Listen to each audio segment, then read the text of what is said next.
Vete a casa, perdedor, me mandó papá por texto, cancelando mi viaje a las Bahamas, años pagando por sus vidas. Ahora, congelé sus tarjetas, la casa, todo, sus mensajes rogaron. Esto es más que ridículo y no me hace ninguna gracia. Cuando mi padre se enteró de que había dejado de darle dinero, reaccionó con dureza. Vuelve a casa fracasado, le respondí sin pensarlo. Al día siguiente recibí 64 mensajes. Me sentía como una estatua en el aeropuerto mirando el teléfono completamente atónito. El mensaje que tenía en la pantalla era como un golpe directo: que tengas buen viaje de regreso, perdedor, decía enviado. El aeropuerto estaba lleno de vida, gente corriendo con sus maletas, los altavoces anunciando vuelos, pero yo no podía concentrarme. Me envolvía una sensación de desconcierto que pronto se convirtió en rabia. Hacía apenas un rato, estaba en el mostrador con mi pasaporte en mano, listo para empezar el viaje familiar anual a las Bahamas. Era una tradición que llevábamos 15 años cumpliendo. Tantos recuerdos, pieles quemadas por el sol, fotos familiares. Siento, señor, no encuentro su reserva, me dijo la empleada de la aerolínea con una expresión preocupada. Ese debió haber sido mi primer aviso. Tecleó más rápido revisando el sistema. Eso no puede ser, le dije. Mis padres habían hecho las reservas con meses de anticipación. Ella hizo una llamada, me miraba con pena y empecé a sentirme mal. Parece que su boleto fue cancelado hace 3 días. Cancelado, no perdido, no extraviado. Alguien. Otro mensaje apareció en mi teléfono. No actúes tan sorprendido, sabías que esto iba a pasar después de lo que hiciste. Después de que, repasé los últimos roces con mi familia. Sí, habíamos discutido como siempre, pero nada que justificara una traición así. La única tensión reciente había sido por este viaje. Unas semanas antes, durante una cena en casa de mis padres, la casa que yo ayudé a pagar, les mencioné que quizás llegaría tarde al viaje por... Pero es una tradición, Gary, dijo mi madre, con el tenedor detenido a medio camino. Siempre viajamos juntos. Lo sé, mamá, le respondí, pero si logro cerrar con este cliente, podría significar una gran promoción para mí.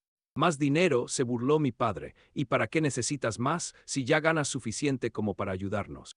Lo decían como si mi apoyo económico fuera un deber, sin agradecimiento alguno, como si fuera eterno. Intenté llamar a mi madre directo al buzón, lo mismo con mi padre. Mi hermana dejó que sonara y luego colgó. Vieron mi nombre y decidieron ignorarme. Ya debían estar en la sala de abordaje o en el avión. Unas vacaciones familiares sin mí. Guardé el teléfono en el bolsillo y salí al calor sofocante del verano. La humedad me envolvía. Me desabotoné el cuello y pedí un taxi. Le di la dirección con una voz que ni yo reconocía. Mientras íbamos en camino, empecé a armar el rompecabezas con lo poco que sabía. Mi familia lo había planeado todo, hasta los mensajes burlones. Querían que me sintiera humillado, furioso, herido. Lo que no sabían era que cometieron un error grave. Mientras ellos se relajaban en playas paradisíacas, olvidaron un detalle: yo era quien sostenía a la familia financieramente. Yo pagaba la universidad de mi hermana Nicole cada semestre sin falta. Le di a mi hermano Scott una fuerte suma para su boda, dinero que aún me debe. La hipoteca de mis padres está a mi nombre. Las mensualidades del coche, las tarjetas de crédito con las que probablemente estaba. Cuando el taxi llegó a mi apartamento, el dolor que sentía se había convertido en algo más frío, más calculador. Le dejé una buena propina al conductor. Alguien al menos se beneficiaría de lo que me hizo mi familia. Entré, me quité los zapatos y fui directo al escritorio. Encendí la computadora y accedí a mis cuentas. Empecé a deshacer cada vínculo económico que tenía con ellos. Me detuve, mis dedos flotaban sobre el teclado. ¿De verdad iba a hacer esto? No eran desconocidos los que estaba cortando, eran mi familia. Quienes me habían cuidado cuando era niño, quienes celebraron mis logros académicos, quienes me llamaban héroe cuando los rescataba de sus líos económicos. Pero ahora que lo pensaba, ese cariño siempre venía con condiciones. No, solo me valoraban cuando les era útil. Una voz interna me susurraba que estaba siendo extremo, que las familias discuten, pero lo superan, que debía ser el hijo responsable, el que se hace cargo, el que siempre está. Se me revolvió el estómago al recordar la última reunión familiar antes de este viaje, cómo brindaron por la unión mientras ya tramaban dejarme fuera. Esa traición premeditada me hizo temblar las manos, llenas de una rabia renovada. Me puse en contacto con la Universidad de Nicole y cancelé el pago automático de su matrícula para el siguiente semestre. Mientras tecleaba los números, dudé. Estaba castigando a mi hermana por lo que hicieron mis padres. Entré a mis inversiones y cancelé la transferencia destinada al anticipo del lugar para la boda de Scott.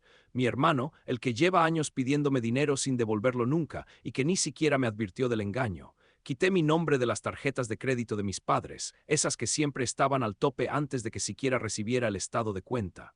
A cada paso sentía una mezcla de remordimiento y alivio luchando dentro de mí. También escribí un correo a la hipotecaria, explicando que ya no contribuiría con los pagos de una casa donde ni siquiera vivía. Esa casa con las paredes llenas de fotos familiares donde yo siempre salía sonriendo sin saber que solo era su cajero automático. Mi celular sonó de nuevo, esperaba más mensajes hirientes, pero era una notificación del banco. Mi madre había intentado comprar algo en la tienda del resort, rechazado, finalmente todo. Por primera vez desde que llegué al aeropuerto, sonreí.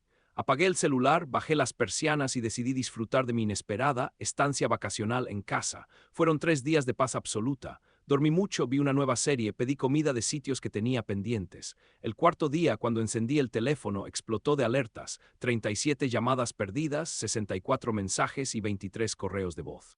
El primero era mi madre con un tono sereno pero un deje de miedo. Gary, cariño, parece que hay un problema con las tarjetas. Llámame, por favor. 2 horas después, otro mensaje y ya no estaba nada calmada. ¿Qué hiciste, Gary? Todo está siendo rechazado. Estamos atrapados en el resort. Para el 10º mensaje lloraba y alrededor del 15º mi padre tomó el relevo, con su furia evidente incluso a través del teléfono. Arregla esto ahora. Salté el resto de los mensajes, revisé los textos, pasaban de la confusión a la desesperación cuando por fin entendieron lo que pasaba. El último mensaje de mi padre fue: volvemos antes de lo planeado. Perfecto, que vuelvan y enfrenten la realidad. No fui a recibirlos al aeropuerto y esa noche, cuando golpearon mi puerta, los ignoré. Me quedé detrás de la mirilla, observando cómo la cara de mi padre se iba enrojeciendo con cada golpe que daba sin respuesta. Sé que estás ahí, Gary, dijo, su voz amortiguada por la puerta. Ábrenos para hablar como adultos. Los adultos no abandonan a su hijo en un aeropuerto, no mandan mensajes burlones, no actúan con tanta mezquindad. Me mantuve en silencio hasta que se rindieron y se fueron. A la mañana siguiente vi un correo de Nicole. El asunto decía simplemente emergencia. Lo abrí imaginando qué táctica usaría. Gary, no sé qué está pasando entre tú y mamá y papá, pero por favor no descargues tus problemas conmigo. Mi matrícula vence en 14 días y no puedo arriesgar mi lugar en el curso. Me he esforzado muchísimo. Esto no es justo. Justo, qué palabra tan curiosa. Fue justo que me dejaran abandonado sin decir nada. Fue justo que se burlaran de mi confusión y mi dolor, que me hicieran sentir un extraño en mi propia familia mientras dependían de mi dinero. Cerré el correo sin contestar. Scott llamó después. Lo mandé directo al buzón. Oye, soy yo. Mira, sé que estás molesto, lo entiendo, pero el lugar está amenazando con darnos de baja si no pagamos esta semana. Es mi boda, hermano. No descargues todo con Alexis. Alexis, su prometida, la única inocente en todo esto. Sentí una punzada de culpa que ahogué enseguida. Scott eligió su bando cuando aceptó el plan del aeropuerto. Los días siguientes pusieron a prueba mi fuerza de voluntad. Me despertaba en la noche, el corazón acelerado, preguntándome si me había pasado. A veces tomaba el teléfono, listo para escribir mensajes que terminaba borrando. Me criaron creyendo que la familia era lo más importante, que siempre había que estar ahí y que el perdón no se negocia. Pero, ¿qué haces cuando tu familia solo te ve como una fuente de dinero, cuando el cariño que te dan tiene precio? Recordé todas las veces que renuncié a cosas por ellos, pospuse mis metas personales para financiar sus proyectos, trabajé turnos extra para cubrir sus gastos imprevistos y viví en un lugar más pequeño del que quería porque gran parte de mi salario se destinaba a mantener a 4 adultos. El resentimiento volvía a prenderse dentro de mí, quemando cualquier duda. Pasó una semana, luego otra. Iba al trabajo, regresaba a casa y simplemente vivía. Sin tener que mantener a todos, mis ahorros empezaron a crecer. Agendé una cita con un asesor financiero para explorar nuevas formas de inversión. De algún modo, la vida se sentía más ligera. Sin embargo, la culpa nunca se fue del todo. Acechaba en el fondo, lista para atacarme en momentos de calma. La voz de mi abuela, la que nos enseñó que la familia debía cuidarse, susurraba acusaciones de egoísmo. Me había vuelto como ellos. Empecé a ir a terapia. Mi psicóloga escuchó todo sin juzgarme mientras le contaba la historia completa. Parece que has estado en una relación codependiente con toda tu familia, me dijo en nuestra tercera sesión. Me habían enseñado que era mi deber hacerlos felices y mantenerlos. Esa frase se quedó dando vueltas en mi mente, desafiando años de costumbre. Entonces empecé a ver cosas que antes no notaba. Las manipulaciones sutiles, cómo me alejaban de amigos que cuestionaban cuánto hacía por ellos, la culpa que me hacían sentir cada vez que intentaba protegerme. Y como lo había presentido, sucedió.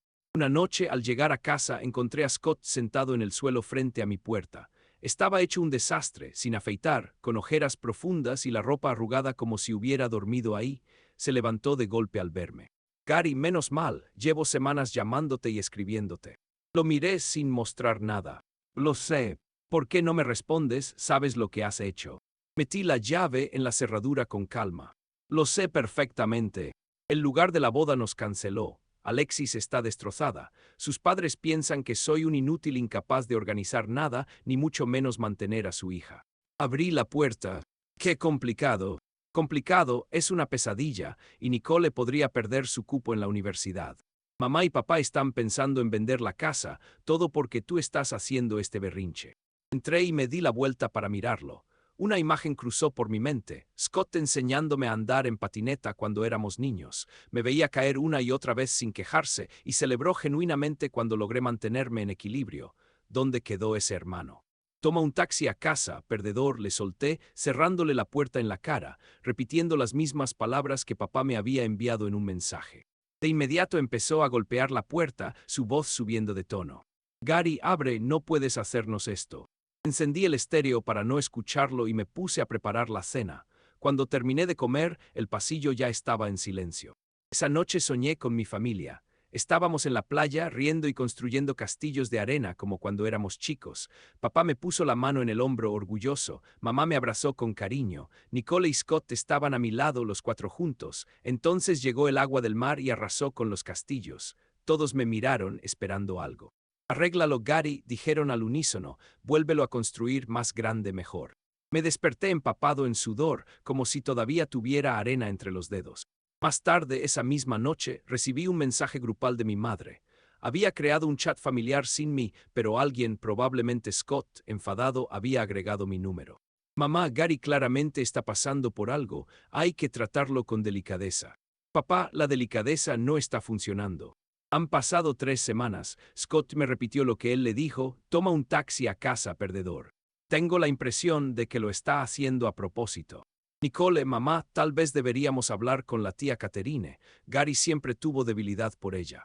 Salí del chat sin responder, pero antes tomé capturas de pantalla. Era evidencia de su manipulación. No podían admitir lo que habían hecho para provocar todo esto. Al día siguiente llegaron flores a mi oficina. Un intento de mi madre por reconciliarse. Le di el ramo a mi asistente y tiré la tarjeta sin leerla. 2 días después apareció mi padre en recepción. Avisé a seguridad que no lo dejaran subir.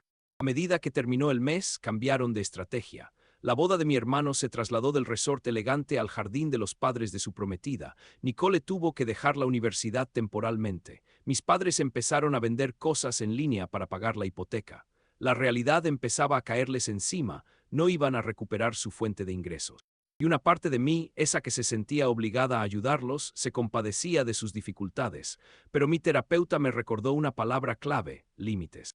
Son adultos, tomaron sus propias decisiones, son perfectamente capaces de arreglárselas sin necesidad de aprovecharse de mí, y ella tenía toda la razón. Mi padre, que fue contador, podía buscar trabajo de nuevo en vez de seguir con esa jubilación anticipada que yo financiaba. Mi madre podía pasar de medio tiempo a jornada completa en la tienda de su amiga. Nicole, como tantos otros estudiantes universitarios, podía solicitar un préstamo. Y Scott. Entonces llegó un último intento, casi desesperado. Mi madre me llamó un domingo por la mañana. Contesté, aunque no sabía si quería hablar. Gary, cariño, comenzó con voz suave y temblorosa, la misma que usaba cuando quería que hiciera algo. Escuché su respiración al otro lado, sin decir nada. Te extrañamos tanto, tu padre no lo admite, pero llora por las noches, de verdad extraña a su hijo. Se me apretó el pecho. Vinieron imágenes a mi mente, él enseñándome a andar en bicicleta, ayudándome con tareas escolares, presentándome con orgullo en los picnics de su empresa. El mismo que me llamó perdedor por mensaje. Nicole tuvo que volver a casa, continuó, con la voz entrecortada. Su compañera de cuarto ya no puede cubrir su parte del alquiler. Volvió a su antigua habitación, como si todo su esfuerzo no hubiera valido la pena. Una ola de culpa me atravesó. Nicole solo tiene 22 años, aún está encontrando su camino, había sido demasiado duro. Y Scott susurró, los padres de Alexis están considerando cancelar la boda, no creen que él sea estable económicamente, están intentando que ella reconsidere el compromiso. Cerré los ojos y vi con claridad el rostro de Scott la noche que apareció en mi puerta. Había una desesperación genuina, sorpresa total, cuando le repetí las palabras de nuestro padre. Gary, por favor, dijo ella, ya con la voz rota de tanto llorar, somos tu familia, los lazos de sangre no se abandonan así. Recordé lo que siempre decía la abuela, la familia es como un barco, nunca se hunde. Ella, la que me enseñó a trabajar duro, la que me daba billetes de 20 cuando necesitaba algo especial, la que me hizo prometer que cuidaría de mis padres cuando ella ya no estuviera. Pase lo que haya pasado, lo sentimos. No pensamos en las consecuencias, dijo. No podemos volver a como eran las cosas, te lo compensaremos. Tu padre dice que puedes quedarte con todos sus relojes de colección, añadió, y yo cocinaré tus platos favoritos todos los domingos si vienes a visitarnos. Su tono cambió. Ya no sonaba a una madre preocupada por la felicidad de su hijo, sino a alguien que está perdiendo su red de seguridad. Gary, sigues ahí. Dejé que el silencio se alargara. Recordé la humillación en el aeropuerto, el mensaje hiriente, el acto conjunto de exclusión y tantos años en los que solo me valoraban por lo que podía dar. Era amor condicionado, una relación basada en lo que aportaba, no en quién era yo. Ahora saben lo que se siente quedarse atrás, dije por fin. Gary, espera, alcancé a oír, pero ya había colgado. Mis dedos temblaban mientras bloqueaba su número. Una piedra me cayó en el corazón. No era arrepentimiento. Era la certeza de que hay puentes que, una vez quemados, deben quedarse así. Ese mismo día fui a una agencia de viajes y reservé un viaje a Bali. Siempre había estado en mi lista de sueños, pero nunca tuve el dinero o el tiempo, porque todo lo invertía en mi familia. Al salir con el itinerario en la mano, sentí algo que hacía años no experimentaba: libertad. La sensación de vivir solo para mí sin cargar con los errores de otros. Mi familia, sin saberlo, me dio una lección esencial. Me enseñaron que había confundido deber con amor, dependencia con vínculo real. De pie en esa acera llena de gente, con mis planes de viaje en la mano y el futuro por delante, entendí el bien escondido tras su traición. Me habían liberado de las cadenas que yo mismo me puse. Volví caminando a casa, respirando profundo como si fuera la primera vez en años, libre. La familia no es solo ADN, es respeto mutuo, es cuidado genuino, recíproco. A veces la familia de origen no puede ofrecer eso, y eso no te obliga a sacrificar tu vida por ellos. Estoy aprendiendo a distinguir entre apoyo verdadero y entrega autodestructiva. Mi valor no depende de cuánto doy o de cuánta carga soporto. A veces, lo más valiente es estar solo, en vez de destruirte por mantenerte cerca de quien te lastima. Sigo aprendiendo esta lección cada día, pero por primera vez la estoy viviendo, y eso para mí ya lo cambia todo.